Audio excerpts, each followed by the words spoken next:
Recently, I was listening to a video clip of prominent writer Javed Akhtar, where he was raising some questions which might sound relevant to a few, but I'm just here to kind of sharing my point of view.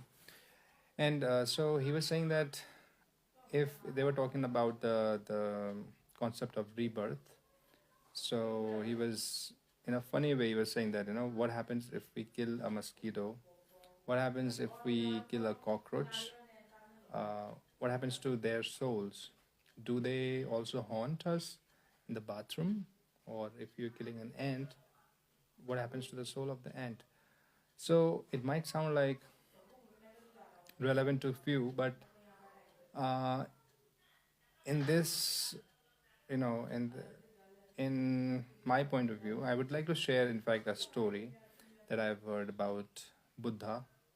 And the story is where Buddha himself has said that because he has been able to see in his many past lives. So, in one of the stories, so this is in context of like what happens if you are an animal, then how would you become a human? How can you become a human, right?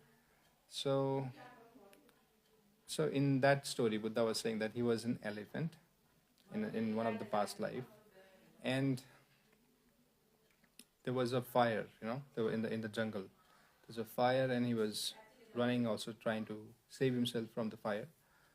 So once he was running, then at some place he stopped because after running for a long time, he stopped for a moment, and then what he saw that when he woke up, when he saw what he saw that just beneath his feet, because his big feet, there was also a rabbit, who was taking shelter because rabbit must be thinking that he probably didn't see the elephant, whatever that, but he was kind of taking a shelter while the elephant was resting with a 1 foot up for some moment. Then, what? But when as soon as the elephant saw the rabbit that is taking shelter, then he realized that if he keeps the foot, the rabbit will die. But in order to save the rabbit, he kept his foot up in the air, and the rabbit kind of took rest. And then after some time, he left. So the rabbit was saved in a way from that fire, and he took a rest. And the elephant did this out of compassion. So, but eventually the elephant died, and because of this compassion that he showed towards the little rabbit, that is one quality that humans should have also.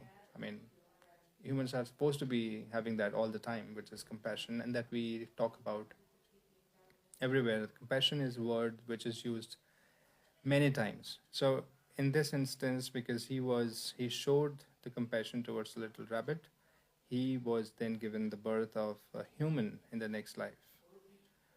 So this is how this continuation happened. So this is one answer to, like, not every now you might ask a question that how would an ant show the compassion? The ant might show a compassion in his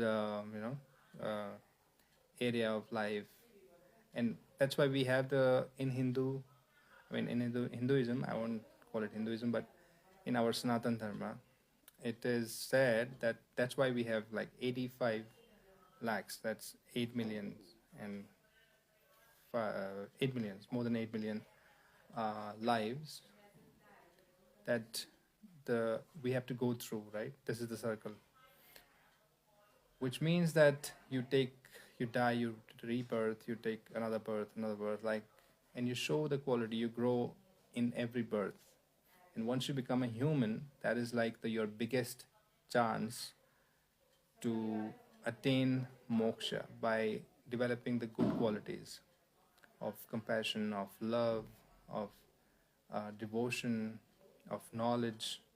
So, and this sounds like more justified thing, right? So so how would you justify that if a person who is born in a very bad condition, and there's another person who is living the lavish life, is rich. So why would God make this difference, and how it is justified? Right? It can only be justified when both are given the equal chances. So if not in this life, then in the next life there would be a chance. So I don't agree with Mr. Javed Akhtar, of course, in this case. So that's what I was thinking. So let me know what you think about it. Thank you.